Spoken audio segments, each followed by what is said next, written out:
All right, everybody, welcome. Episode 76 of the TBD Podcast. Today we have Mr. Walt Chancey. Welcome, Walt. Hey, thank you very much. Appreciate being here, Garrett. Well, absolutely. Good. Thanks for being here. And you are the principal architect owner of Chancey Design, correct? And Correct. Explain exactly what your company is and does. So we're actually this year 35 years in business as an architect, interior design, planners, and developers as well.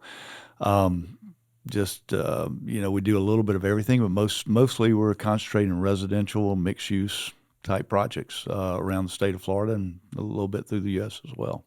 And you started off your entire career as an architect, right? You went to school for it when you were younger and immediately jumped in. That's right. My brother was an architect, older brother, 17 years older, and got me interested from day one. You know, what are you going to be when you grow up? I was going to be an architect. So I always had that dream. Graduated high school, took a 4-year gap year, just became a bartender, restaurant server, worked my way through that process, and then finally got my stuff together and went back to school, went to Auburn, and got War Eagle. Yeah, thank you, War Eagle. Go Noles. Yeah, right. So got out of there and just knew what I wanted to be all my life, and finally got it together and did that, and got out of Auburn '84 and started to practice soon after. Was there anything you were close to besides architecture when you were younger? Like, well, maybe I'll be a lawyer. I mean, did you dip your toe in anything else? I don't think so. I love the restaurant bar business. So I kind of dabbled in that along the way, and loved designing those facilities, but didn't think I'd ever be anything more than an architect, and then developer as well. So I love that, just dedication to knowing what you want to do is so important when you're young. Yeah, it's awesome. You had that in you. Yeah, it's kind of all I knew. So right. Yeah.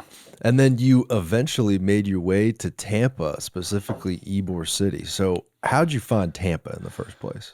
Well, and I'm graduating out of architecture school at Auburn, and I'm working. My brother owned a nightclub, the Spinnaker in Panama City. And about that time, I am a senior. He had actually passed away. I'm a senior in college doing my fifth year, doing my graduate work, final project, and I got a job in Panama City to design a nightclub. So here I am, fifth year, trying to finish school, designing a club. I hire somebody to help me. I'm working with an architect out of Birmingham, and we designed Club La Villa, which is party with thousands. That was their motto. So did that while I was doing my thesis project, got out. The architect that I was kind of working with said, I want to open an office in Panama City. Would you be game for that? And I went, heck yeah. So went down and opened an office in Panama City and got a knock on the door a few weeks later from the state going, where's your license, son? I go, well, I don't have a license. License? What's that? You need an architectural license. Well, the guy in Birmingham is a licensed architect. Right. I said, no, you need one here. So I went out and hired a licensed architect. And we ran that practice for about 2 years. It was in 84 to 86 or so. And it was a kind of a mini recession we had at that time. So I was working on a commission basis and doing garage additions for a small commission, which wasn't very exciting, and knew I had to get out of town. So started looking around. A lot of friends in Atlanta. Actually had a job offer in Los Angeles. That was just too big and scary for me. Went out and looked at it, and no, it wasn't for me. So my wife, Sandy, and I, who I met there bartending, we were married at the time. She was in interior design. We came down and hit the west coast of Florida, hit the east coast first, and came straight across the state and said, no, that's not it. Sarasota, Tampa, Naples, and just settled on Tampa. So it's a small city, big town, however you look at it. It felt good. High rises were coming up at the time. It was this is late 80s at this point? Yeah, late 80s, so 87-ish, and you've got the Sykes around buildings finishing. You've got, I believe, First Union under construction, maybe Barnett, but all those were... I think the glass one was late 80s too. Yeah, those are coming up, and I'm seeing high-rise design, and we've got, Buccaneer football. Right. So we're excited about, moving to the big city. And we just packed up a car and drove down, did not have a job, had a line, had a couple of interviews, and I lucky and got landed with a healthcare firm here. So that's where I started off in healthcare architecture for the first couple of years. Healthcare architecture, interesting. Now you're doing some of the largest, really cool projects in Tampa. You're the architect of Gasworks, correct? No, not Gasworks. No, Marti, the apartment building on the northeast corner. Got it. Of Nucio and 7th. And this one here, yeah. Some slides coming up. Cassa Marti, 27 apartments there. It's kind of the gateway to Ybor. We've been very proud to work with Daryl Shaw and his team on this project, and it's getting very close to opening.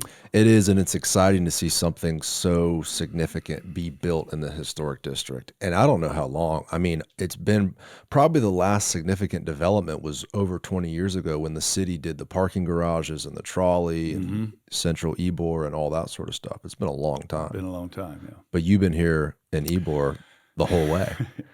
Yeah, so moved into Ybor after we moved here to Tampa and working for the healthcare firm.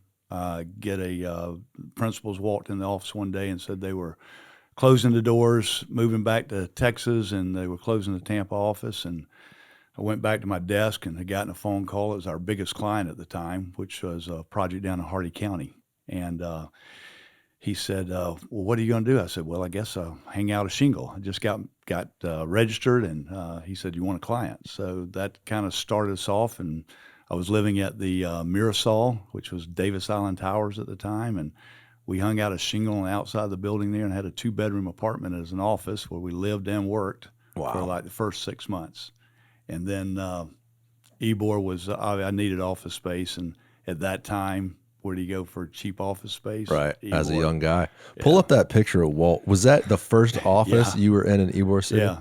You remember what the rent was back then? I think I was paying $1,200 a month for we started off probably about at 9, and we expanded the space. It was a building Alan Kahana had. This is on Republica de Cuba, just north of the first one we built. And I'm actually holding a brochure there out the window. That is when Burt Reynolds is out filming Cop and a Half, and I'm showing Burt Reynolds because he was a roommate with Jimmy Christo at Florida State, and Jimmy Christo was one of my best friends, and he was one of the owners of the Spinnaker where Sandy and I met, and I told you that story. Mm-hmm. So I'm showing this to Burt while he's outside starting that filming of. They did a lot of the shots in the apartment. I forgot about that movie. Yeah. That was a good one. So, and that brochure is actually one of the Scandinavia USA. It was a mixed-use project in Lakeland by a Swedish gospel singer, Eric Anders. And Eric was so famous, he had his face on a postage stamp in Sweden. Oh, wow. And he came to the U.S., going to start this golf course community. It got about, we built the sales center, started the golf course. The development company out of Sweden went bankrupt, and that was the end of that. That was that. Yeah. So you've been in Ybor City since the late 80s. Yeah. Let's see. We started the company 35 years ago, 89. So the day we walked into that office, Alan Kahana, love Alan, he's done just numerous projects there. That was for lease, and I walked in. There was nothing in the space at all except for a refrigerator. And I walked up to the refrigerator and opened it, and it's full of beer. And I go, Alan, he goes, it's Guavaween tonight, and I'm stocking up for the bar next door.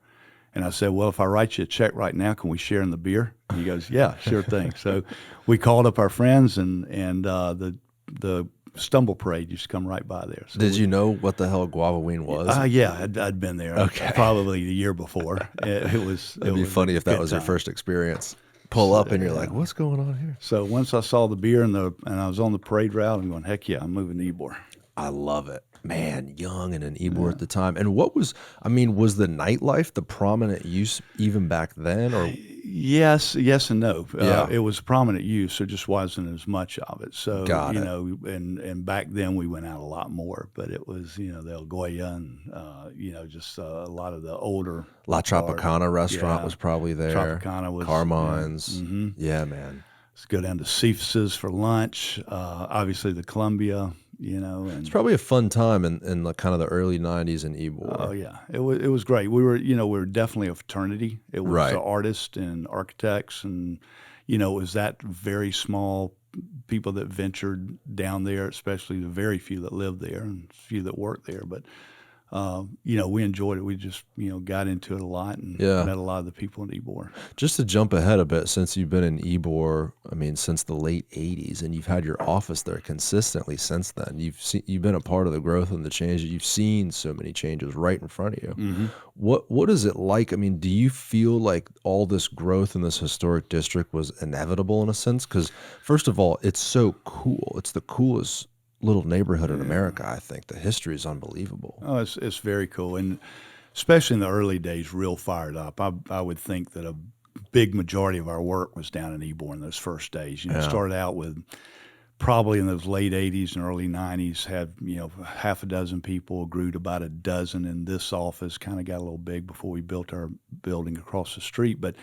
I got you. In honesty, you get real fired up about things. It's going good, and these things are going to happen. And Centro Ybor comes, and you get spurts of things, and you feel like it's going to happen. Then it kind of sputters and it stalls, and it was somewhat frustrating in that you could almost see it, and not until the recent years with Daryl coming in, Right. and really things starting to happen. Do you know?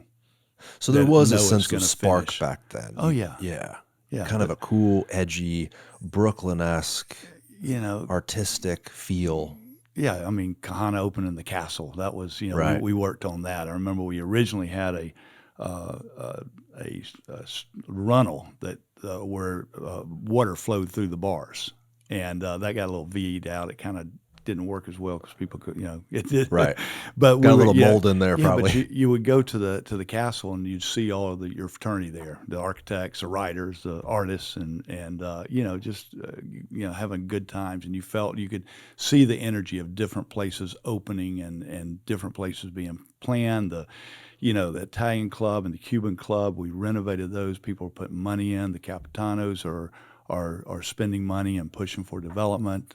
Your grandfather is doing great pushes to keep Ybor strong and alive, and Yeah. they're offering opportunities for development, which we took advantage of twice. And Yeah. it's a good There's thing. been this awesome effort in the public and private sector for Ybor for so many decades Yeah. to just get that place lively and happening. It's been a long, long road, but it's nice to see now today there's a real tangible resurgence. You mentioned a little bit before about how there is a spark, but it kind of died and the market shifts and all that. But now it really feels like we're on solid ground Yeah. in Ybor City. No, I agree. I think Yeah. it could not be more solid. Super solid. Yeah, It's exciting. just everything from all the bigger players like the Capitanos, the Williams family, the property they have, and Shaw, and just numerous people that are now all working to the same end.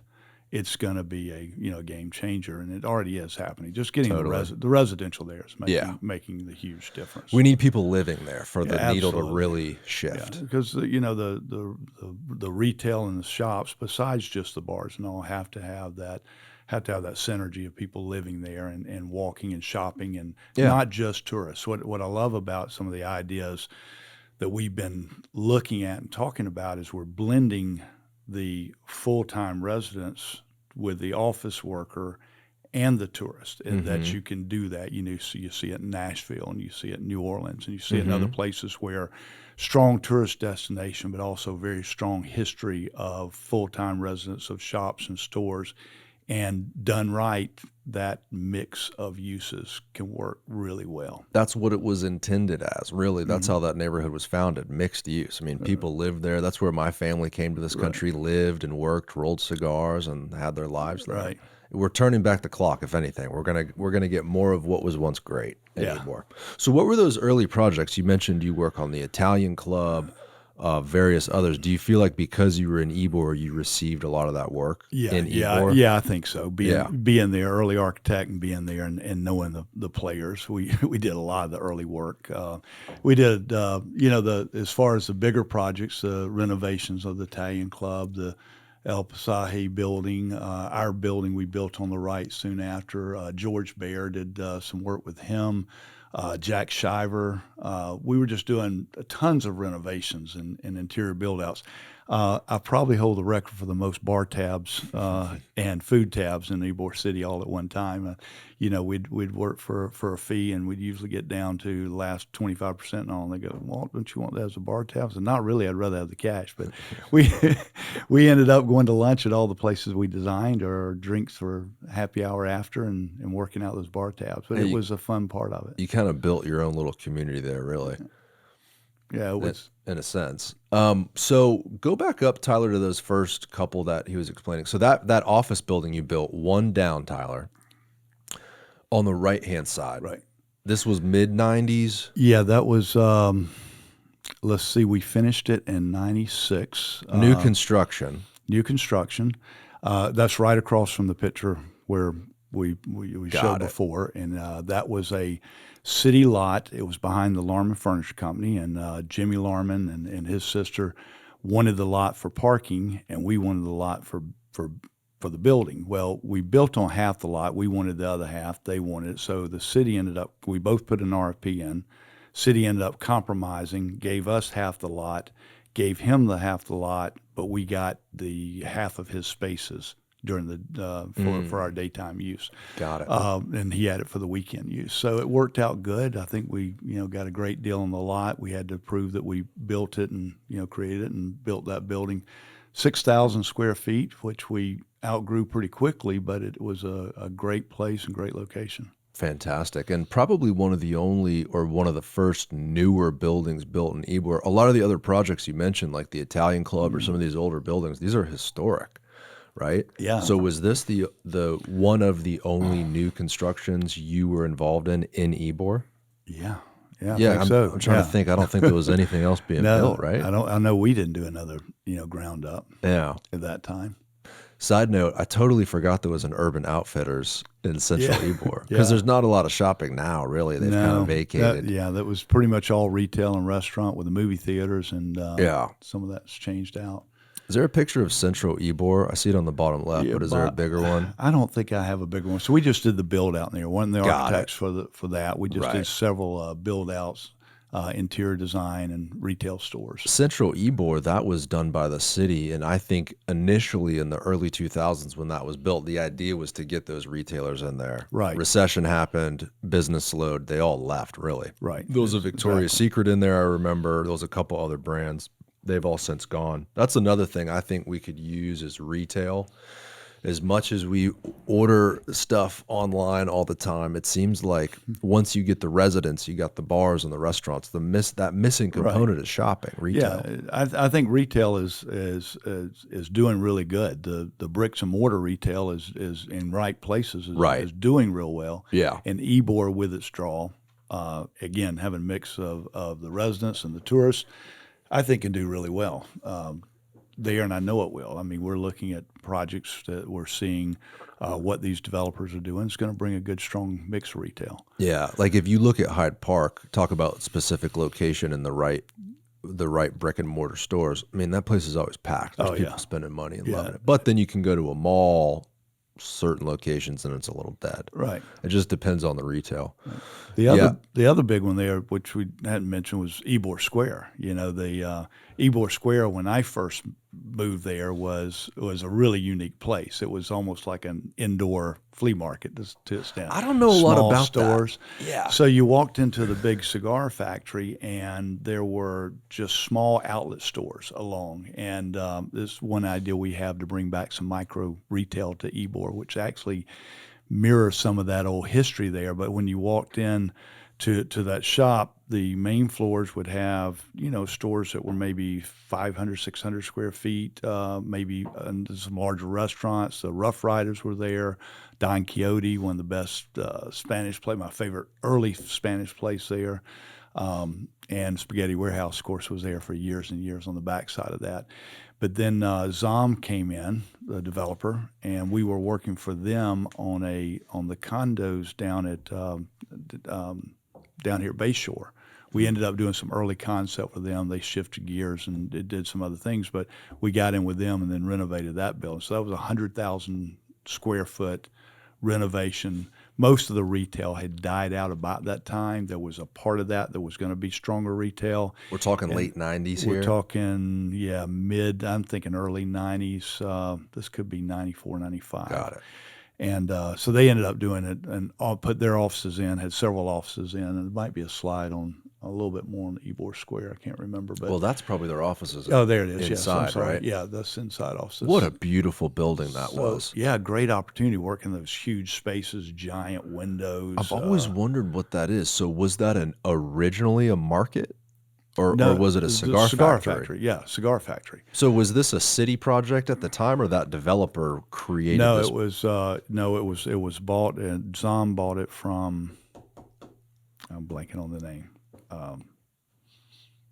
Just Google it, Tyler. Yeah. Ybor Square. Yeah, see if you can find that development, because it's such a beautiful building. I mean, did you do the? Right. So we just restored the thing completely. So worked with federal grants, worked with the city, and they got grant money for the skin, for the windows, for all of that. The elevators and entryways from the Barrio Latino had to be completely different, more modern. They did not want you to add on to a historic building and it looked like a historic addition. So we had glass elevators. We had if you see here, the curved steel drop off to the office entries and things like that. And then the historic part had to remain, exactly as it was. You had to put it back. There was stucco on the building in places, and I don't know if you remember, but back in the day when they had this, the stucco was a sign of wealth. So the brick was more basic, common, cheaper buildings. So if you stuccoed your building, you usually had more money. So there's a lot of buildings in Ybor that were stuccoed that since then have been chiseled off and taken back to the brick. Now we appreciate that brick so much. Oh yeah, that classic brick. Exactly. Yeah, I've always driven by that building. What is it now? Is it just offices? Scientology bought it. Scientology bought it. I haven't been in. So who knows what goes on in there? I have no idea. They keep it great. They keep it very nice. They maintain it well. I will say, you drive by that whole complex they have is really nice. It's beautiful. It's iconic. I mean, that sign, the Ybor Square is really the iconic building that most people know about, besides operating business like Columbia, because of the sign on top, the size of it. That's kind of all the height of Ybor is kind of judged by you don't build higher than Ybor Square, so that's kind of where they set the standards. And the trolley car comes right by there. Our office is now located right behind it. The roof of the Casa Gomez, which is the other building right behind Casa Marti, looks over this rooftop terrace, which will have a restaurant bar up there eventually, and looks over that. So it feels really good being up on top looking down at that. Sounds like things happened pretty quick when you got to Ybor. I mean, you're describing a lot of work, a lot of projects. A lot of things happened about that time. Like I said, the Capitanos were doing a lot of stuff. And, Kahana, Shiver, they were all just renovating. The individual bar owners, the gallery owners were doing a lot of things. Remember, Daryl was down there and his side fell in. I remember when that happened. But just people were doing things small and a little bit bigger scale. Bringing in more people to Ybor. Yeah. Interesting. So this whole time you're growing your company, you're focusing your efforts. You're doing a lot of projects in Ybor. You built your own office building. How do we get to 30A? Where did that come into the picture? Because you've done a lot of work up there. Well, I was on 30A long before I was ever in Tampa. So I grew up in L.A., Lower Alabama, just north of Walton County in Panama City. So our family shared a small little cinder block beach cottage that my dad and the brothers, the older adults, built by hand back in the 50s. And so as a kid, I would go down to the beach right there in Walton County, right on the edge about where Rosemary Beach is today, just at Inlet Beach, and we spent our summers. So when I left, and of course meeting my wife Sandy at the Spinnaker, had all those ties, had all the friends from Florida State that we used to come over, so we were always in the Panhandle. So after graduating from Auburn, going back down there, we were starting to see at Auburn in architecture school, starting to hear about Seaside. This Dewani Zyberg. planned community, new traditional town. And so we were getting lectures on that, probably in my junior year. So we started following the development that was happening there. And I had ridden motorcycles down that beach at an early age. I'd ridden dune buggies from Inlet Beach almost to Destin, along the beach when you could do that and not get thrown in jail.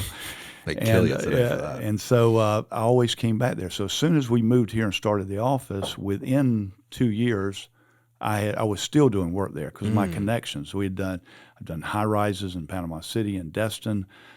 We were doing a lot of there's just projects from really all the way from Pensacola, but mostly from Destin into Panama City. We had tons of work over the years. So you were active really from the jump. I mean, as soon as you got licensed, as soon as you were out on your own, you were working I was there. working up there. I bought the first 2 lots in WaterColor. WaterColor is St. Joe's first development. WaterColor is right next to located, Seaside here. Yeah, right next to Seaside. So when that started, I was just starting development. I'd done my first 3 houses up there with Fred McGriff. He was my financial partner, good friend back there. We designed his house here in Tampa. I needed some money to get started, and Fred came in and we built 3 houses up there. The next thing I know, I started, hey, this is pretty cool. Opened an office there, and I started in WaterColor building as well as designing. And we've done a little over 250, probably approaching 300 homes on 30A in the last 35 years. So amazing. Quite a bit. Tyler, can you go to Wikipedia and pull up Seaside? I do want to talk about Seaside specifically because I believe that was, and you mentioned it, you were actually studying it in school. It was like the first planned community. It was really one of the first well-known planned communities. Yeah. Robert Davis was fortunate enough to be the grandson of the owner of that property who gave him that property. It is now 40. Did it turn 40 or turn 50? Wikipedia, my dude. It may have turned 50 from the time he started planning it. That's right. And so he started that. An original concept was almost a commune-like. It was going to be small houses patterned after Grayton Beach, which is really cool. Old little 1-story, small screen front porch type homes, community gardens, and that's kind of where it started. Then DPZ kind of comes in and really starts looking at traditional neighborhoods, the way we used to grow up, sitting on the front porch, waving at your neighbors, walking to your retail and dinner and all that. And they did a great job. So this one, I think, put them on the map as far as a traditional town. And, of course, it's studied all over the world, and every architecture student or planning student knows about it. What really put it on the map was the Jim Carrey movie, The Truman Show. Absolutely. Right? That was like the first, wow, look at this picturesque little Florida beach town. Like that really showed it off. And when you go there today, it's neat. I mean, it feels like what it is. It feels like a dedicated little beach town that's purpose built to have that feeling, to have that beach town, small town kind of vibe to it. New urbanism. Right. So click new urbanism here real quick. And the reason I'm focusing on this because this spurred so much other development, not only locally in the 38 area, but also really nationwide. Like there's so many planned communities here in Florida that were really based on this kind of thesis of like, hey, mixed use, right? We're going to build a community center. We're going to build commercial, surrounding the residential and the way the streets are set up. Like it's all very dedicated. Yeah, it was part of, the flight to the suburbs to bring us back from that to go, okay, we lived in our town. We lived on our front porch. Our car was usually in a garage in the back. We could walk to our neighbors and walk to our services. And that's, what the traditional neighborhoods are about in the planning. New urbanism is an urban design movement that promotes environmentally friendly habits by creating walkable neighborhoods containing a wide range of housing and job types. It arose in the United States in the 1980s and has gradually influenced many aspects of real estate development, urban planning, and land use. Yeah, Seaside, that was it. So you're learning about this in school. What were you kind of attracted to as a young architect? Was it more of this urban mixed use, walkable environment, or did you lean towards design? Well, I kind of got my early start in sustainability. My thesis was I love Florida, love the environment, fished, hunted, and so my thesis was on how to develop in environmentally sensitive areas. So beachfronts, waterfront, lakefronts, and things like that. And there was an island off of Panama City that I knew the owner of that ended up selling to the state, and I actually did a thesis of how to develop there. Oh, Now, wow. nobody would want you to develop on this barrier island, but the idea was if you could, how would it be done? So that's where my interest early on was kind of in that environmental sensitive and beach vernacular. I love the great and beach houses. So when Seaside came up, it was like, it was like perfect. It was, this is, stuff I love, design concepts. Yeah. I could get my hands around a little, 2,000 square foot cottage or 1,500 square foot cottage and the walkability. So, Well, it's so close to home for you. I mean, Yeah. you're from Alabama, lower Alabama. Right. You're vacationing there. You're kind of partying there. Right. You're working there. Like it was all right there for you. It was there. And I loved living in Tampa, but I always am a resident there as well. So started again at WaterColor, all these spinoffs. So WaterColor spinoff, Rosemary Beach, and multitudes of smaller developments along that coast, as well as everywhere else that started looking at that urban planning. So we got very involved in most of those developments, heavily involved in WaterColor and Rosemary Beach. Also designed and developed the Northern Town Center at Rosemary Beach. We were fortunate enough to do two of their largest buildings there on the north side, which were mixed use, retail, office, and condominium. And What is this, a map of your projects you've been involved in? So that's Alys. Click on the one above where you are just to show Alys Beach, because I think we're going to get in that. That's where we're working a lot right now. We have 25 projects in Alys Beach. We've only been working there about 3.5 years, so we find it fortunate that we've been able to do that many projects. Alys Beach is just a wonderful new traditional town as well. It's a Ybor design. Planned community, basically getting its design concept from Bermuda and Central America even, and the West Indies. So you're seeing this white on white with a little white trim type of community that just feels wonderful. So You feel like you're in Greece or something, Santorini. It's incredible.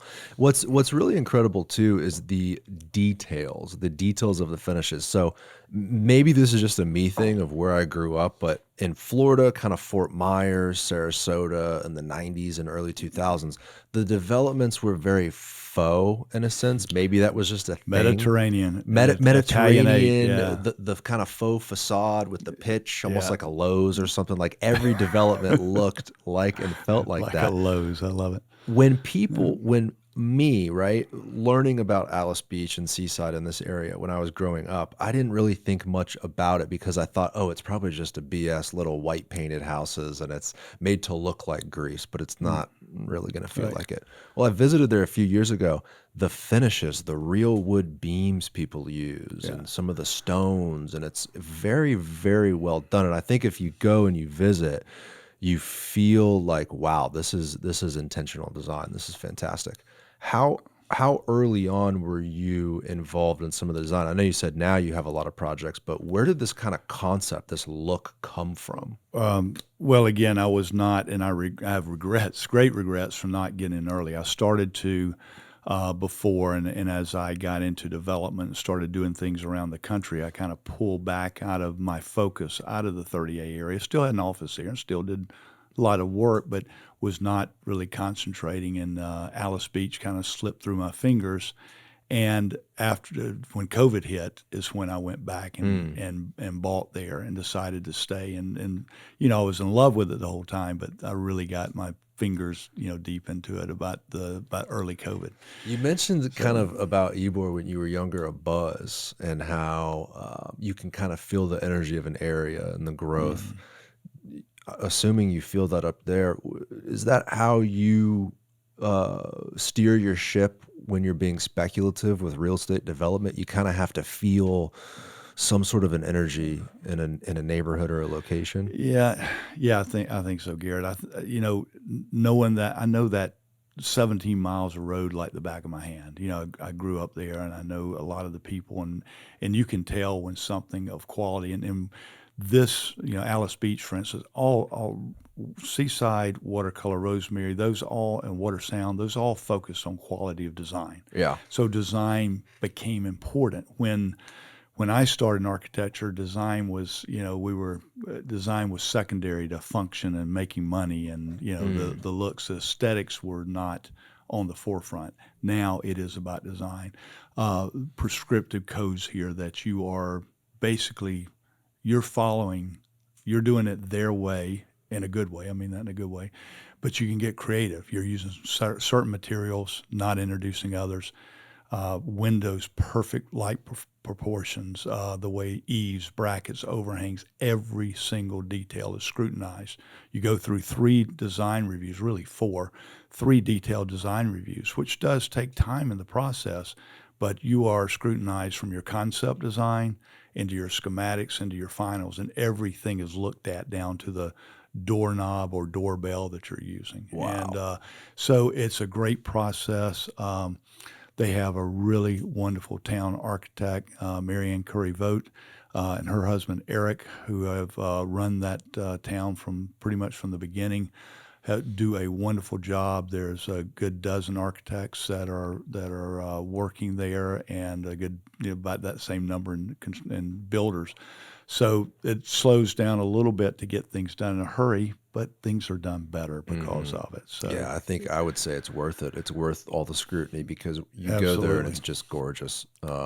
So there's not a specific floor plan or a look you have to choose from. There's just very strict parameters. Yeah. From design to building materials, everything like that. Do they have a commission, like a council of some sort that votes on projects, or how does that work? Design review. So each house or neighborhood might be set up with a house type. So you have a neighborhood type, you have a house type, so a courtyard house or a home or a townhouse type design.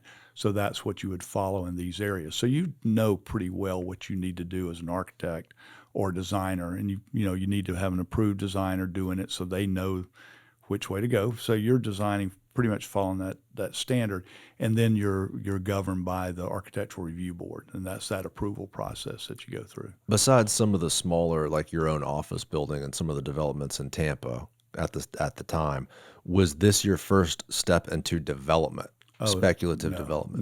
No. My first one was here on Davis Islands. Oh, really? Yeah, I designed 3 houses and developed 3 houses along with Alys Beach.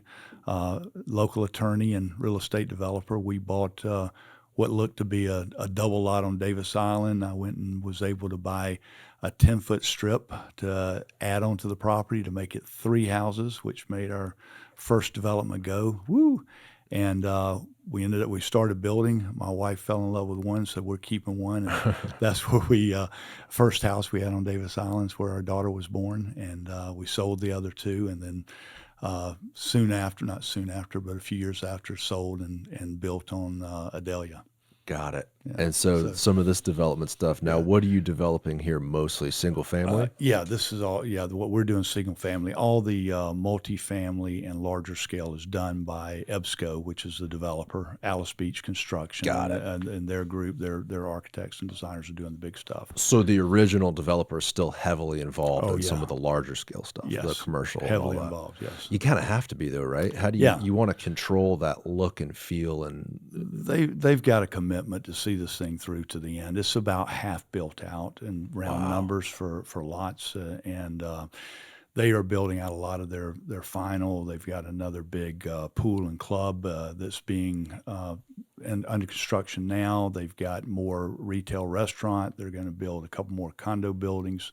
So they are dedicated to doing it the right way, and that's why Alys Beach will always be a really high sought after demand because of the quality and the development and the consciousness that's gone in and stays with it all the way through. That's why we're happy to be a part of it. And we were talking too, I don't know if this was live or right before we went live, but we were talking about the people from outside of your typical Georgia, kind of Mississippi, Alabama people coming south. Now there's people from California moving in, New York.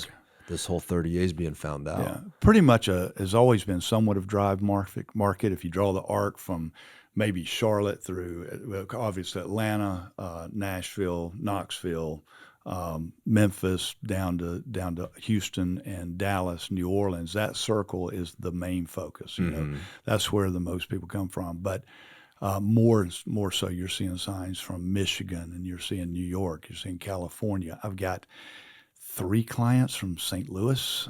It's kind of different. So, Interesting. yeah, St. Louis is big. It was a big draw.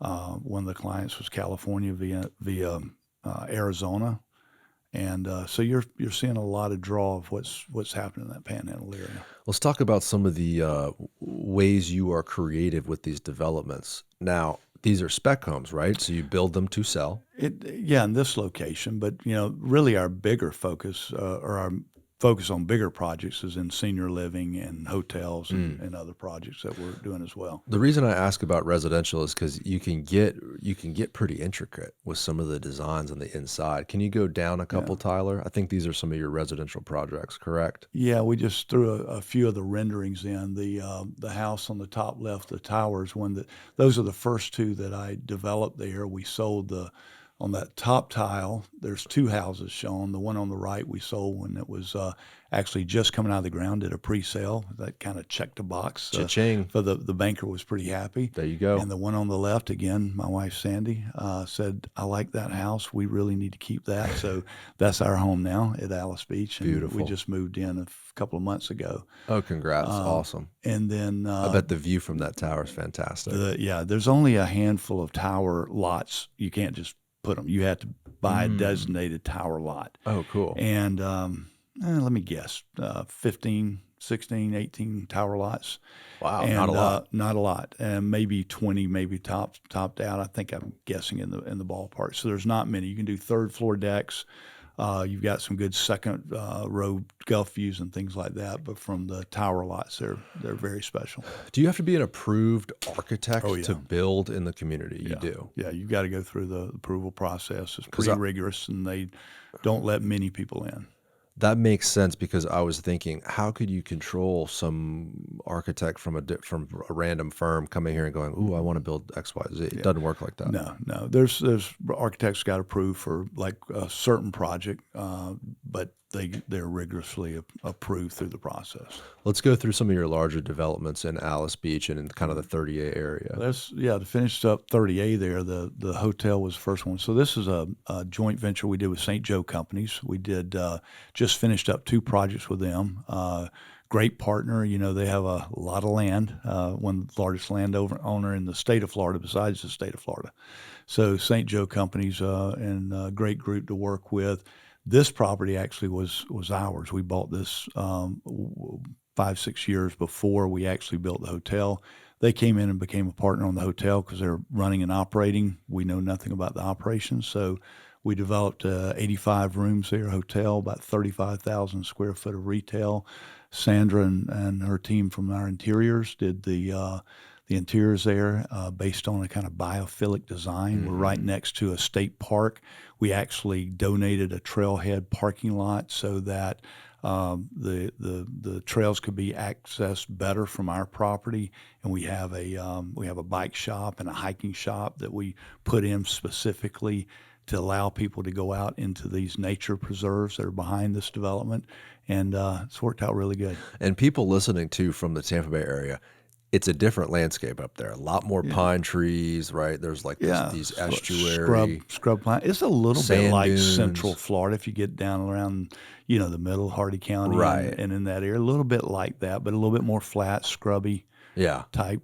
Preserved in a great way too. There's not uncontrolled sprawl. There really is a lot of green space. There's a lot of trails. A lot of state property there, and the state has kept it there. And the other is St. Joe Properties, and through St. Joe's development agreements with the state, because they have thousands and thousands of acres, they dedicate a lot of that to remain. So what you see developed in that area pretty much is going to remain development. Except for the properties that have been approved now. Well, I love this design. It's very light and woody and airy. Almost could be, like you said, feels like almost an adventure hotel where you'd want to hike and you feel like the outdoors are inside. Well, good. You got it. Yeah, I you get got it. So it looks cool, man. And if you scroll down one, that's the the retail. So we did the retail, based on we wanted to be very scaled. We brought the buildings up to the front to 30A to scale out the buildings to be more, human scaled rather than some of the bigger shopping centers. We could have probably put a little bit more density on it, but it was, get packed in. We actually got a great shout out at the Walton County meeting from DPZ, from their planner.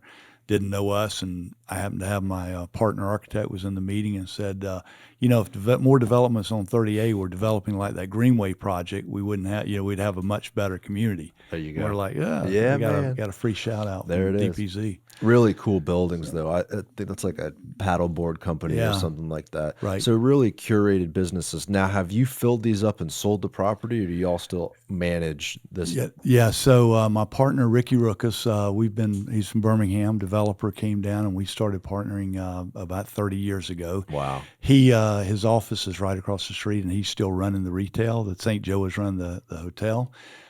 It's probably a little bit more than he can handle, but he handles a lot. He's been a great partner. Well, it looks pretty, that's for sure. Thank you. So what else we got? Go down, Tyler. Because you said a lot of your focus is stuff. some of these senior living hotels, a lot of commercial stuff. Yeah, so that last year, we just finished that hotel. The retail just finished opening. I'd say we got all the stores open about 4 or 5 months ago. This is at Origins, which is just up there. This is in 30A. This is another St. Joe partnership. They had the land here. We had the expertise for senior living. We came in and brought the operator, the Watermark retirement company from Arizona. We've done a dozen projects with them. Great operators. We came in as developer, brought in equity. They brought in the land, some additional equity, and we built. This is a $57 million project that's just opened. It is independent living, and it's kind of typical to several we've done recently. It's just opened up. We've moved about 30 residents in, and hope to keep moving them in pretty quick. So, was senior living a big sector in this area? I never heard of people retiring in this area. It seems like a new thing. Well, St. Joe, if you notice, they've got the Latitudes, which is the Margaritaville that Buffett sponsored with Mentos Development. They partner with them, and they're building one of the largest single family and townhouse development in the state of Florida now, just north of this project. So that is up. If you go from Panama City to the airport, they built new roads.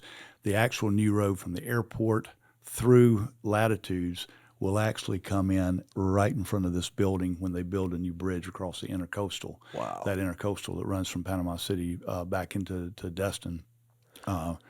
That way. So this is a big retirement area in the future. I mean, if this is your retirement option, I'd say go for that. This place is beautiful. It makes sense. I mean, people have been retiring in Florida for decades and decades. So do you think there's an opportunity for some of these planned communities that have these certain vibes, certain looks with this very specific architecture in our area down here, Sarasota, Naples? The problem is the land, though, right? There's not much space. It's already all built out. Yeah, well, I mean, it depends on, how the center of the state still got property. We have our next project, very similar to this, we're partnered with the Ryan Companies is in Manatee County. It's called WaterColor Place. We're trying to get that one out of the ground. I was hoping by the end of the year, maybe it'll happen. It's just north of Lakewood Ranch, just barely outside the area there. We found a nice 5-acre parcel to do, and it will be independent living, assisted living, and memory care, which that's a big thing of the future. You'll see those combined. Everything itself for skilled nursing. Skilled nursing isn't quite as needed as much because of the levels of care that can be provided in assisted, and the memory care, the Alzheimer's care can be provided today. So those mini CCRCs, a lot of people do the big communities where you buy in, you pay a couple $100,000, and you're there all the way to the grave, right? Mm-hmm. You'll see these more coming up with the independent, where you can move to assisted, and Alzheimer's, where you have a spouse that may need the memory care. And with this stop in development due to interest rates and the equity markets and all, you're going to see it. There's a huge demand. The front end of the silver tsunami that everybody talks about has hit, where the baby boomers are now at the point to where the next 20 years in senior housing where it's going to be such a shortfall. It's a huge shortfall. Well, there's a lot of seniors that live in some of these condos that were built in the 1970s in Florida. And a lot of those old buildings with some of the new laws, with the structure laws and the reserve laws, it's not going to be affordable to be in an older building like that moving forward. And some of these new communities, I mean, you're not going to beat amenities of these new communities with these old condos. Oh my gosh. So, yeah, I mean, the pool is filled up every day with the water aerobics. There is just activity after activity, and they're getting out and going places. They're going to museums. They're going to the beach. They're going to the oyster festival. So it's the independent living is very vibrant. I mean, think about it. You're talking about 75 to 95-year-old it used to be that in independent living average age used to be like 84. It's trickling down, and when you say independent living, it's basically a resort with services, right? And it's what you'll see more and more of, the biggest need. A lot of people go, "I'm going to stay in my home till I die." Well, usually when you've lost a spouse, the biggest problem you have is loneliness and isolation, right? And communities like this offer the social side of life of getting people back the opportunity. They have Windmark University. There's cooking classes. There's guitar lessons. And each person that comes to one of these, they have something to bring. They're a professor. They're a musician. Right. They're an artist. So they're going to come in and teach their fellow residents how to paint or how to play guitar or how to cook.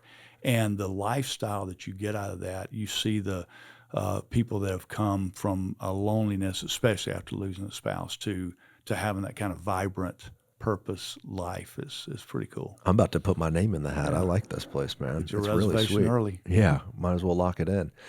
How are you judging demand? It sounds like you've spoken a lot about. We kind of spoke about Ybor and the energy of a city or an energy of a place and things like that. How do you judge a demand? Are you looking at demographics over a large scale, or are you just seeing the popularity of some of these projects you've done and you think, okay, let's do another one. Let's do another one. It's market study. I think the biggest risk in what we do in senior living is ease of access for people to come in and do another one beside you and another one. So the finding the right place where you've got some barriers to entry. And Florida really doesn't have a lot in a lot of places. For instance, we're developing an assisted living on Marco Island. Took me 5 years to get it through planning. I was poked with pitchforks and burned at the stake. Once they realized and it's almost about to open, like, oh yeah, it is assisted living. It's not a condo hotel. Whatever. We need this. So we need this. So the point is, but there's no zoning there, and yeah, that's the project there. That's cool. Opening in October, and we are probably doubling the fill up rate that we expected because we knew from the market study that Marco Island has no assisted living. They have to drive 10, 15 miles off the bridge to go see their spouse once there's a need for it. And it's a high barrier to entry because they just don't have zoning, don't have land. So you look at that from a developer standpoint, those are great for us. And but the point will be there's going to be so much pent-up demand, especially with the lack of new product coming on these last, say, 4 or 5 years where it has really slowed down, that we'll see a lot of new building as things uptick in the next year or two. Really, in every sector, there's pent-up demand. I mean, in affordable housing, there's pent-up demand, in workforce housing, and luxury development, surprisingly enough. We're getting into that as well. So we are. Yeah. Yeah, well, that's a good thing, and we should probably talk about that. It's a good time.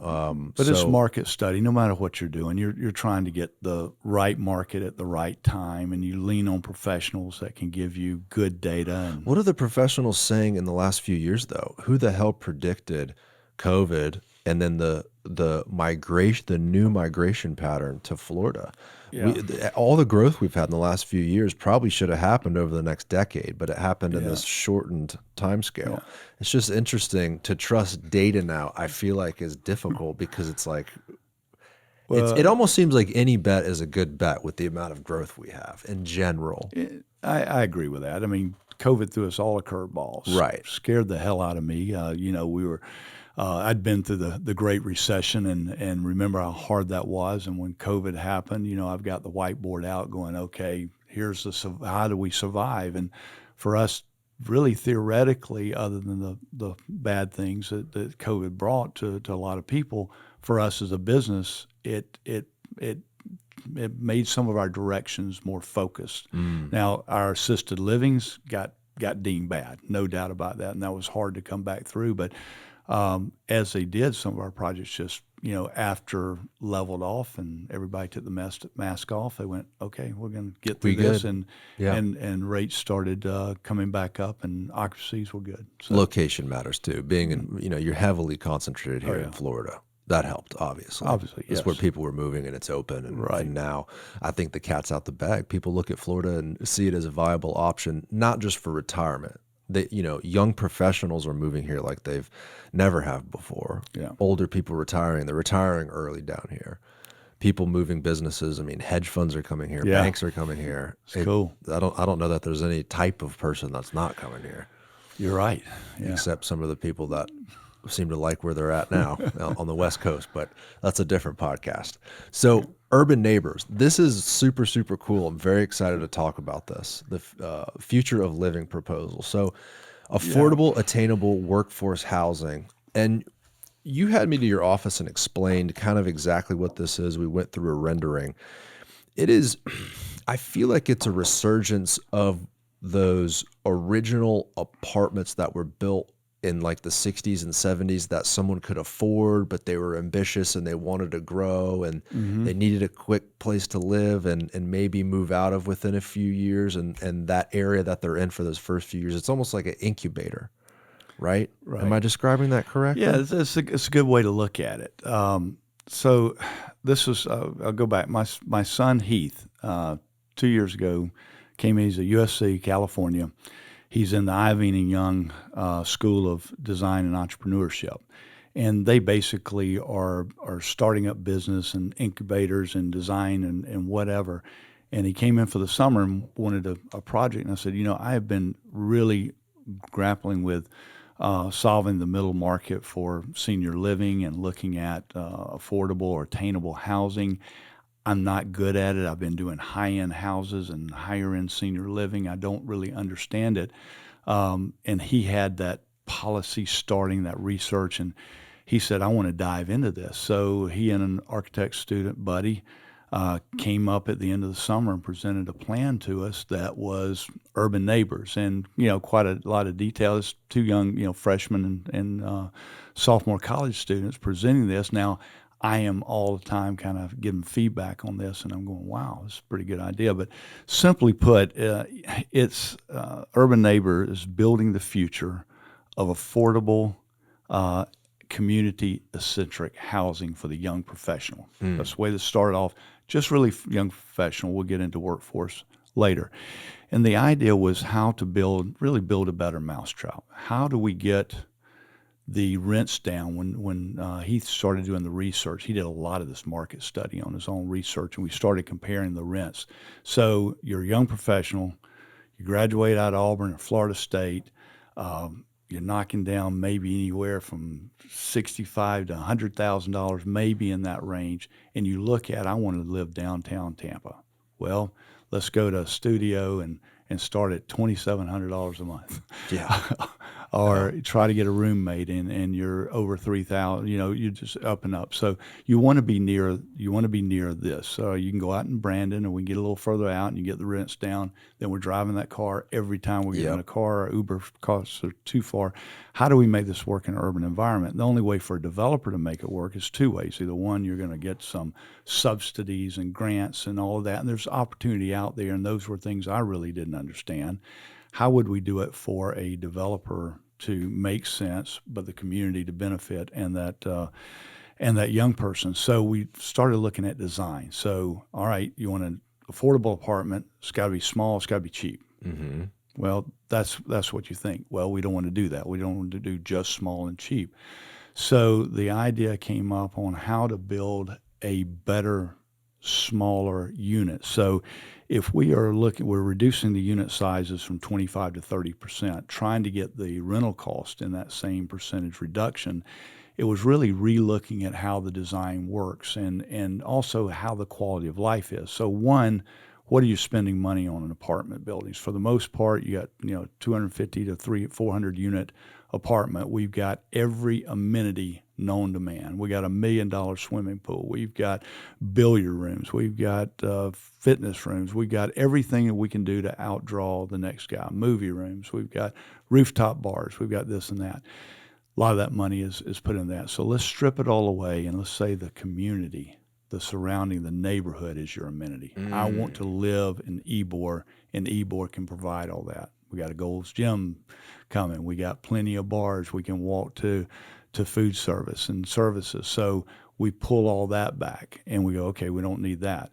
Then we look at how the buildings are laid out. Everybody kind of feels like they need big space. Well, you go on a really nice 50, 60-foot boat, and you got like 4 bedrooms in there, and you got 3 bathrooms and a kitchen and all that, and it's 500 square feet. So the idea of how you purposely design spaces and think about how storage is, how things are built, you can get there. Then we've got to get the structure down. We want to build a quality. We don't want to build just a simple wood frame type, build it as cheap as we can, which you might do in a subsidized type project. We want to have good quality. So the idea was for him to blend, go one slide up or a couple slides up to get the idea, is that one slide down is the idea was really to get community, design, and affordability. How do we do that? So the design, and again, this is the one more down. The idea was simply, how do we get outside quarters, straightforward structure? The outside quarters become the front porch. So Heath looked at the casitas in Ybor City, all the little shotgun houses that are lined up where people lived. They came out after work, they sat on the front porch with a beer or a cup of coffee, and you were right there to your neighbor, was right there on the next front porch where you could reach over and shake hands. And today's apartments, you go in through a quarter, and the smaller ones especially, you go in a quarter, might be a kitchenette, there's a bathroom, and then the room is in the back. And there's usually no balcony. And when there is a balcony, and you can ride down Channel Side at 6 o'clock and look up at the 400-unit building, and you see like 3 people sitting out on that back balcony because it's kind of theirs. It's kind of isolated. You might be out there having a book. So the idea was to bring back social interaction through encouraged cross socialization. So the idea of a front wide porch, and you mentioned the old 60s and 70s 2-story walk-ups where they did that. And then all of a sudden people are down in the courtyard, they're barbecuing, they're walking the dog, the kids are playing, they're sitting out on the furniture on the porch. So we went back to that old concept. And if you go a couple more, one more slide, Tyler, the idea was that, okay, we can see our neighbors from our front door and our front porch, so we can interact. Joe comes by after work and sees you. Hey, I'm Joe. Stop by and have a beer later. And you start that interaction instead of the isolation. And some of the micro units, especially, we've seen they're small, and you go down a 5-foot corridor, dark into a door, and other than maybe meeting down in some shared amenity, you're not going to really see your neighbor, maybe in the hallway crossing. Here, the idea, one more slide, the idea was to open it up. And again, this is Heath and Dan from USC, college guys going, this is the way we ought to live. And the amenity stack was on the right. We had, at this point, we had shared kitchens and shared laundries. We've kind of dialed back on that through, studies and really working and doing some focus groups and what does your son's peers think of this? I mean, he's really in the demographic that would use this type of housing out of college, out of high school. What do his peers think? Well, they went out and did surveys. They went online and surveyed people to understand if they would like this. And the answer is yes, absolutely. The living style. And this has been done in the condo market. He patterned some of this after some Australian condo co-ops that have been done where people kind of live together and share a little bit. It's kind of like that old Seaside thing. We're gonna have a little herb garden on the roof and sing Kumbaya every night. And to some extent, it can work if you design it right, if it's purposely designed for everybody to interact with each other. So we took took these early concepts that we worked on the first couple of years, and we started developing them into a prototype. The next slide kind of looks at one. We're looking at different things. This is one of the concepts that we're proposing in Ybor that is still early on in concept, but the idea is to create a inward focused, and you bring the buildings to the street, and this is not 7th Avenue where you have to have the balconies. We're going to bring them inward focused, and we're looking at different shop options for a coffee shop on the corner, maybe a rooftop. Then everything else is the units, and no more amenities here. So, and then we, on some other slides, we started looking at the concepts of what that looks like. You have one or two very small spaces for sharing for the common living rooms and things, and the rest is just the outdoor space. And this was looking at putting some of this in some mixed-use projects. Again, initial studies with urban neighbors, a courtyard. This is where it went over some retail, where we could come in and do it as a mixed use. So if somebody's got a mixed use project, they're looking at condos, apartments, retail, office. This urban neighbors concept can fit in a part of that and just be, 80 units. You can do it 60 units. We tried to pot it out to where you're living with smaller groups. So even if you're in a pod, we originally wanted about 40 to 50 people living in a pod, because you got to know your neighbor and it didn't become too big. So different size concepts now to see how many people we could put in. It's fantastic how this idea could be plugged into a larger development. I think that's a cool part about this. Well, you look at the development, whether it's Midtown or Water Street or whatever, we look at the people that need to work there, that are the support, the restaurant workers, the grocery stores, the people that need a place to live. So we're adapting that as well to workforce housing. But if you're looking at a larger scale development and you can bring 60, 80, 100 attainable type apartments so that you can get into that, less than 120 AMI, and we're hitting what I think we're going to be is well below that threshold, depending on where we are in land costs and things. But we're able to develop that bartender, back, that server would be able to afford here in rents that they could be in. Small but unique, still purpose spaces. So, and people coming into town that might be moving here for the first time, they go, okay, I want to start this. I need a place to start out. I might be here for a year. Some of the micro type apartments are a little bit more transient, and they're meant for the hospital bringing in nurses, or they're meant for short term turnover, corporate type use. Where here we hope that we are there more for the long term, but we're not going to be a 30-day type rental. But it would be great for somebody that's coming in to get their feet on the ground, get a place to live here, and then, as they're making a little more money, find a more permanent place to live. And collaborate with others too. Be around like-minded people. Exactly. It's trying to get those kind of like-minded people together is important, because I think they will share balconies, they'll share rooms together, they'll clean up after themselves a little bit more, and it's a smaller group. You kind of you become accountable, like your neighborhood and your street where you live. You're not going to go out and throw trash out in the street because your neighbor's going to say something.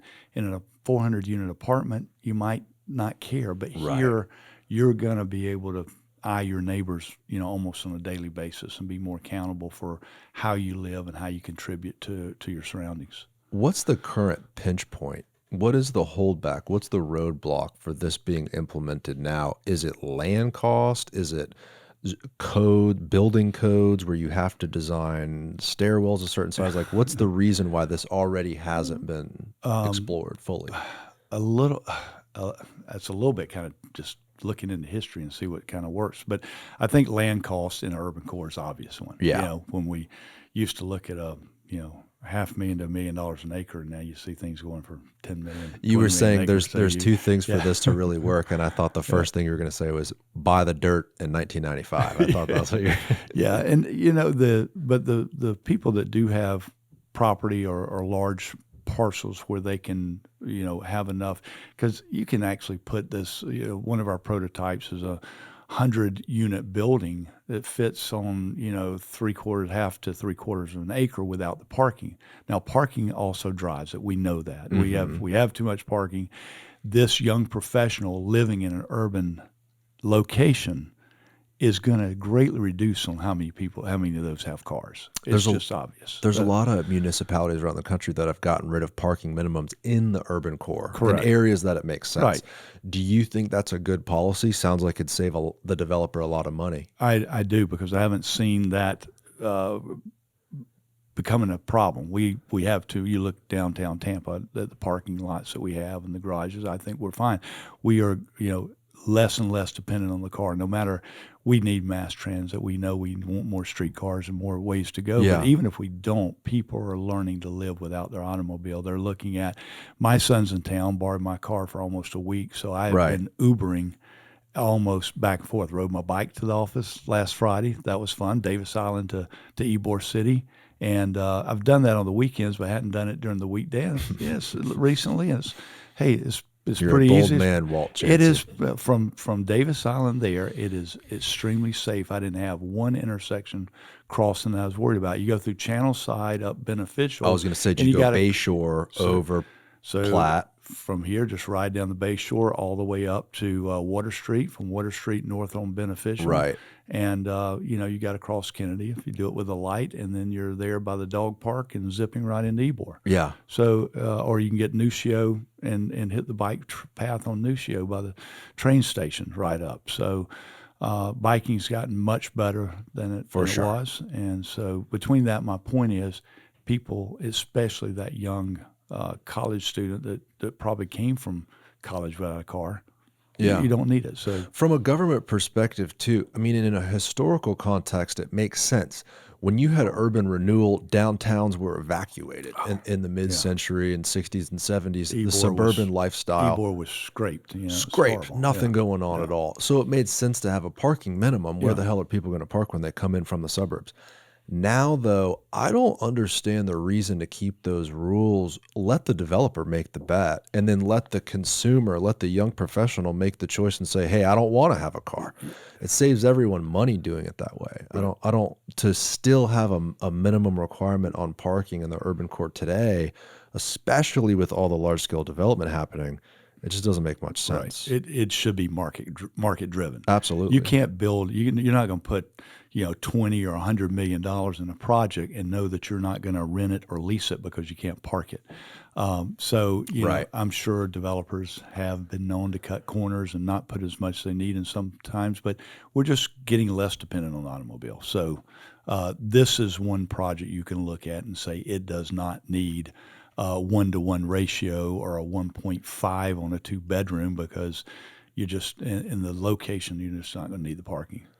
I love the idea, and I think it would be the most popular living style for that age demographic, because it hits every box they want, and the biggest box of that is affordability. Right. And if a young person can't put enough money, between going out and having fun and living, if there's no room to grow in there, that's a huge problem, not just for a developer or a project, but for an economy. I mean, if you don't have those young people who are able to contribute in a massive way, you're in trouble. Right. Simply put, the cigar factories put the casitas right down the street. That's exactly Everybody right. can walk to work, catch that streetcar, and go to work, go to restaurants, and never have to have an automobile. A lot of what we've talked about is the old school way of living. It really is. It's the resurgence of the American downtown and urban core. Right. If you look at old maps of Tampa and old pictures, it used to be much like everything we're describing, which is kind of interesting. We're shifting back into that way of life. And most young people I meet want that. That's what they wish. Oh, I wish Tampa had better public transit. I wish the trolley went to my neighborhood. I wish I didn't have to have a car to go everywhere. Yeah.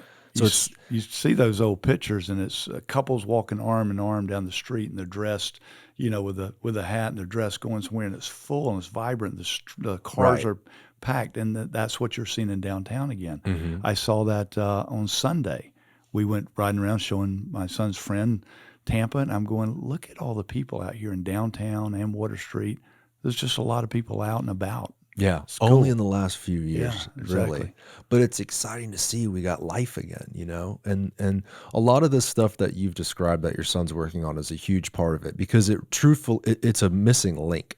Like I would argue you kind of have to have something like this, something similar in order to build a real city here, in order to fully express the visions of Darrell and Water Street and these Mhm. large scale projects. In order for those projects to really work, you need the foundation of younger workers and young people. And whether it's restaurant servers or bartenders, or whether it's the young architect making 75 grand a year, Right. you And know, And we got to figure out how to get the restaurant workers and the service workers and the city employees and the firemen and the teachers right. from driving from Brandon or Newport Richie or wherever they're coming from because it's the only place they can afford to live. A lot of So people think this development with no parking will actually increase traffic. no, It's not true. It's no. actually the opposite. It'll take cars off the road. Yeah, The because suburban development is what's going to increase traffic. right. Yeah, get on 275 South every morning. You find out if they're already living here, you're not going to have as many cars on the road. So you spoke about popularity moving forward in certain sectors. I'm assuming you believe this is going to be the next big thing here. Yeah, and I think and one of the things we're looking at this also that young professional is important, but then how do you do it for workforce housing, and how do you give somebody a quality of life and still an affordable place to live, and where can we put these? It's not solved by any means, but we've got a couple of projects that we're looking at and trying to get that more straight workforce and not just that urban professional. We're even looking at doing some things that are outside of the urban core enough to where you can afford land, but just different explorations to try to bring attainable housing to more people. What's the biggest challenge in the way? I mean, we talked a little bit about land cost and some design. Yeah. I mean, what is the real holdback to this? Just availability of space? Not really. I don't think there's a holdback. This is new for us. We're just getting the first projects going. There is a lot of, if you look at building codes and federal fair housing codes and minimum room standards, you build a 650 square foot apartment, you really don't have a problem doing that. But to meet all of those standards, like federal fair housing and provide all those adaptabilities. You look at egresses where you have to have ratings, and we're doing glass storefront for the front doors. You have to really drive into your design and figure it out. And then things like repetition. Every kitchen we're designing is the same. I'd hope to be able to, this could almost be a pre-manufactured build it and then stack it type deal. We've looked into that in the past over other things down in the Bahamas and some projects we've done. It gets harder, but more repetition of getting things more built the same way and doing it over and over again. Anything we can do to drive the cost down, but I don't want to drive it down by doing it cheap. Got it. That's the big challenge. And so it's nothing holding us back other than just a whole lot of getting it right the first time. Got it. So a lot of planning and the design and the finishes and locations and all that sort of stuff. Yeah. Do you believe that some of those regulations you're talking about have gotten stronger in the last few decades that are going to make it harder for yourself and other developers to execute something like this? I'd say yes. I mean, every time you look at a building code change, it's usually written for good reasons, life safety, it's energy renewal, better products. All that is good, but there's also some sensibility in the middle of things, common sense that you should be able to do. And, if you look at just straight by the book, things can be, harder to do. If you have a more code where you can come in and work with a city or a fire marshal to talk about how this can work, how this building can be safe, and they don't simply, sometimes it's just, hey, my way or the highway, add this extra thing that costs $300,000 to your building when you might have a better solution as an architect or an engineer who are really the guys that are making these codes in the beginning. They're the guys saying we need fire alarm systems and sprinklers. But I think there's creative ways that we need to be able to adapt to be able to bring a little bit better costs for this type of housing. Yeah, you have to, right? Because all those regulations and that $300,000 expense you weren't thinking of could potentially shift the numbers too far in a bad direction on a deal like this. This all flows down to the consumer. I Right. mean, for the most part, unless you're government subsidized, and again, we're trying to do it without that. There's only so much money that can go around, and there is a great need for 80% and less of the AMI for those people living, and there's not a lot of dollars, and we can fight all day to try to get enough dollars to do a good project. But if we as developers can find a way to make this profitable enough to do a development, but then pass that savings on to the consumer, then they can get a great place to live at an attainable price. And you're happy and the consumer's happy, Yeah. and you can rinse and repeat and Right. turn this into a larger scale type deal. Looking back, it's weird to imagine anything ever worked. I mean, back when Tampa was first developed in the late 1800s and early 1900s, when you see all that urban densification and this massive trolley network, I mean, that's pre-income tax. That is pre a lot of building codes. I don't know if you had to have a contractor license back then. Probably not. I mean, it's they've only added more regulations along the way. So I just hope we can find that balance as we move forward. The reality is our growth is absolutely unprecedented. We know that people are coming here. We just have to figure out a way to balance those codes and figure out a way to work with creative people like yourself that are trying to do good. But then at the same time, you don't want to be held back by a 4 decades old rule that shouldn't necessarily apply today, like parking minimums or maybe some other stuff that you've found as well. Our council administration has to be forward thinking. They have to look at opportunities to make the city better, to give people more opportunity. And Americans are great entrepreneurs. They'll figure it out as long as they don't meet too many roadblocks. So given opportunity and direction from our government, who are governing us to be able to do better things, give us the opportunity. Look forward in your planning. Look forward in your policy making and opportunities, and not just rely on maybe we need more money to do that. You don't have to have money. You need good policy and good thought on how to do things better. Let's wrap up with Cassa Ybor, Casa Marti, and all these beautiful new buildings. We spoke a little bit about it, but I just wanted to talk details because I know it's in the historic district, but it's brand new. Right. And balancing kind of that old Ybor look with the brick and some of those materials, but also today's building codes, like we just said. How do you line both of those things up and execute? Well, I'll give it to a great team that I have. They're the strength behind Chancey is the people I have. Pete Fertig, my partner there, along with Catherine Zangi Interiors and Jennifer Bedore, and that whole team is really good at what they do. But this project, there's a history in Cassa Marti. It's almost 10 years old that we started designing this. Remember, Daryl is just now getting his feet going, and he's looking to do an apartment there. We talked about parking.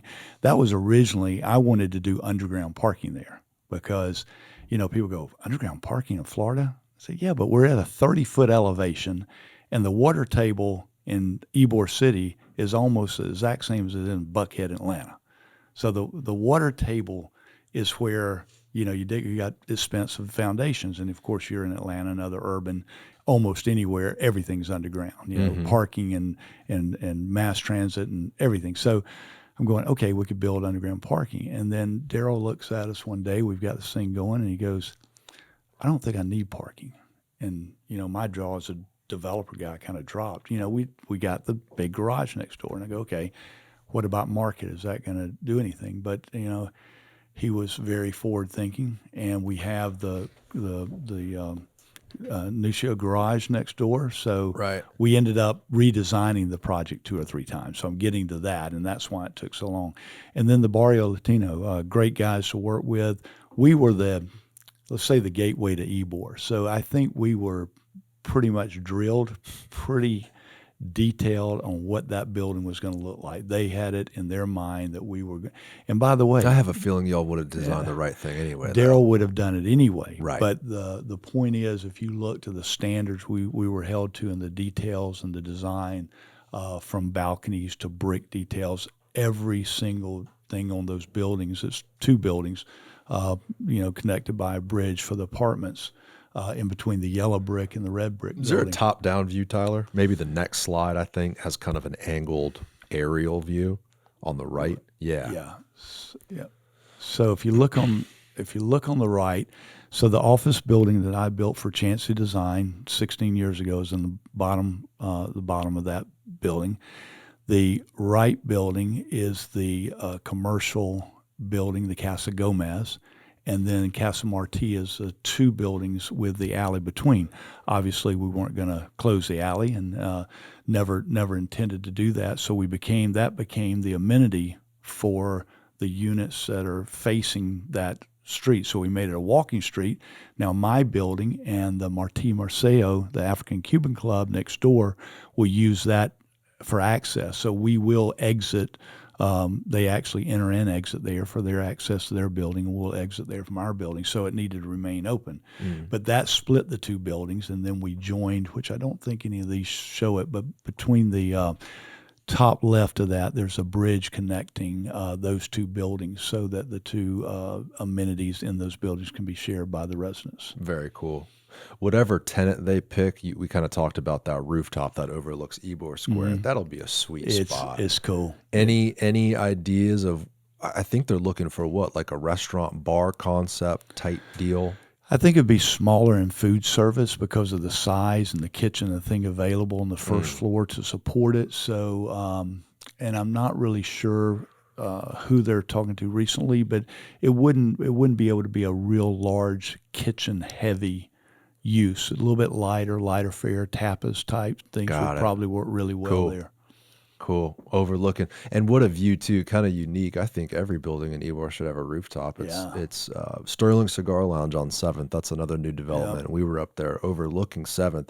It's a great experience being above Ybor City with all the brick around you. It's cool. You think about it in every city. My daughter's living in D.C., now moving to Tampa, by the way, because they love Tampa, her and her fiance. It's happening. But every building in D.C. almost, or every hotel or restaurant, whatever, has got a rooftop. And it's just a part of the outdoor living. And as we build and get more dense, we're going to find that's where we're going to go to get the air and the sunlight. And all we're in Florida. We want to be outside. We want to feel the sunshine. Yeah, I think everybody ought to do it.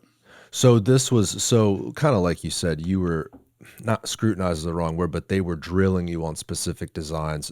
The plan was to do something to completely match within the neighborhood. Sounds like they're happy. Y'all are happy with the way it turned out. Yeah. I think it looks fantastic. Thank you. Now, this was probably the largest project you've been a part of in Ybor City. Yes. Right? And maybe some more stuff to come along down the road. The success of this will be really interesting to watch. I haven't followed along with if they have any leases or what's happening here, but I would imagine there's some excited businesses that are going to be coming in. There's excited residents that want to live in the area with all the amenities. And then just so people know kind of where we're at, directly southwest of this is phase 1 of Gasworks. Correct. Right, with those 2 new apartment buildings they're building. Caddy corner across from the entrance there of the Marti. So southwest is Gasworks, so people can kind of understand how that'll all fill in the next few years. A lot of incredible changes, but man, in so many ways we're on the right track. I know we spoke a little bit about government getting out of the way in some respects and changing some of those parking codes, but how thankful should we be to have some of these developers here and guys like you that are really intentional about design? I love this, man. I love this. I think it adds so much to the future of our community, but it also speaks to the past. Feels like you're turning back the clock in a lot of ways with some of these buildings. Well, as we talked, it seems like some of the old ways were, better ways.